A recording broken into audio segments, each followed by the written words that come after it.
आज हम 10वीं कक्षा लोक भारती हिंदी का पाठ क्रमांक 3 वारे हमदर्द यह देखने वाले हैं। वारे हमदर्द यह जो पाठ है, इस पाठ के लेखक है घनश्याम अग्रवाल। घनश्याम अग्रवाल का जीवन परिचय यहाँ पर दिया गया है, तो वह आपको स्क्रीन पर दिखाई देगा। घनश्याम अग्रवाल जी का जन्म सन 1942 अकोला महाराष्ट्र में हुआ है। घनश्याम अग्रवाल जी की रुचि अध्ययन काल से ही लेखन में विकसित हुई है। अपने आसपास की प्रत्येक स्थिति या घटना में हास्य ढूंढकर उसे धारदार व्यंग में ढालना उनके लेखन की विशेषता है। आप अखिल भारतीय मंचों पर हास्य व्यंग कवि के रूप में लोकप्रिय माने जाते हैं।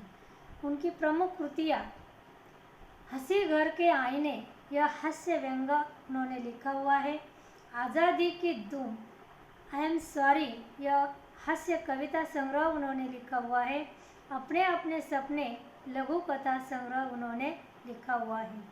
यह जो पाठ है वारे हमदर्द, इस पाठ संबंधी जानकारी देते हुए निबंध में लेखक ने दुर्घटना के माध्यम से विनोद को बड़े रोचक ढंग से व्यक्त किया है। हमदर्दी भी कभी कभी किस तरह पीड़ादायी बन जाती है, यह बहुत सुंदर तरीके से उन्होंने दर्शाया है। वहारे हमदर्द, उस दिन जब मैं पूंजीवादी और समाजवादी अर्थव्यवस्था पर भाषण सुनकर आ रहा था, तो सामने से एक कार आ रही थी। भाषण के प्रभाव से मेरी साइकिल को अधिक जोश आया या उस कार को अधिक गुस्सा आया, यह मैं निश्चित रूप से नहीं कह सकता, किंतु मेरी साइकिल और वह कार जब करीब आए तो विरोधियों की तरह एक दूसरे की तरफ घृणा की नज़रों से देख रहे थे और वह आपस में जा भिड़े।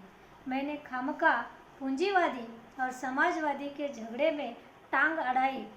फलस्वरूप मेरी टांग टूट गई और दुर्घटना के बाद आज भी कुछ इंसानियत कायम है, यह सिद्ध करने के लिए कुछ लोग मेरी तरफ दौड़ पड़े।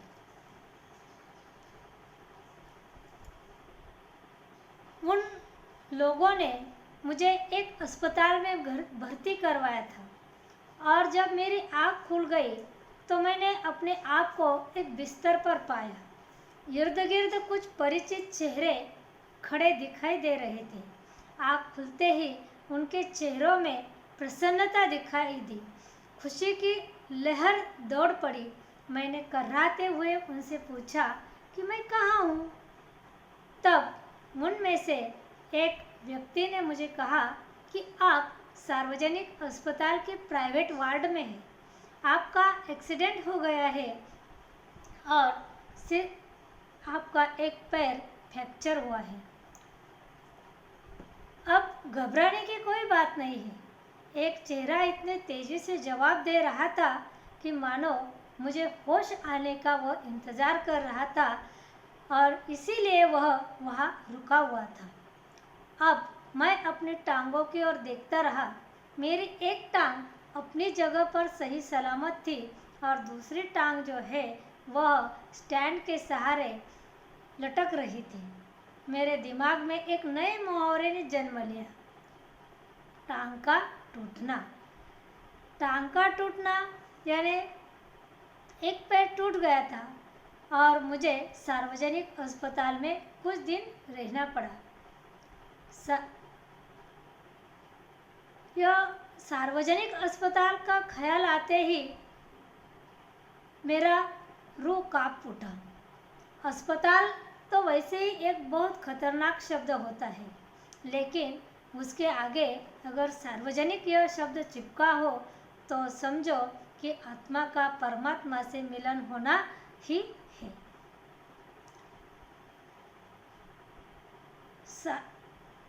मेरी टांग टूटना मात्र एक घटना है और सार्वजनिक अस्पताल में भर्ती होना यह दुर्घटना है।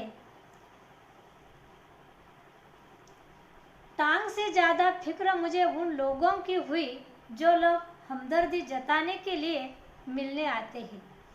ये मिलने वाले कई बार इतने अधिक आते हैं और कभी कभी इतना परेशान करते हैं कि मरीज का आराम हराम हो जाता है। जिस मरीज को खास ज़रूरत होती है आराम करने की, उन्हें वहाँ पर आराम नहीं मिलता। सार्वजनिक अस्पताल में, सार्वजनिक वार्ड में तो समय का बंधन होता है, लेकिन प्राइवेट वार्ड में तो एक खुला निमंत्रण जैसे है। कोई परिचित, कोई रिश्तेदार, मित्र, सगे संबंधी, आओ, जब चाहे आओ, चाहे जितनी देर रुको उतने समय तुम रुक सकते हो। बदले का बदला और हमदर्दी की हमदर्दी। मिलने वालों का ख्याल आते ही मुझे लगा मेरी दूसरी टांग भी टूट गई।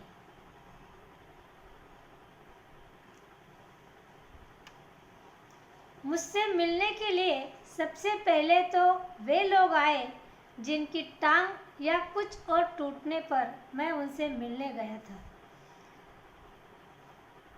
और मानो वे उसी दिन का इंतज़ार कर रहे थे कि कब मेरी टांग टूटे और कब वे अपना एहसान चुकाए।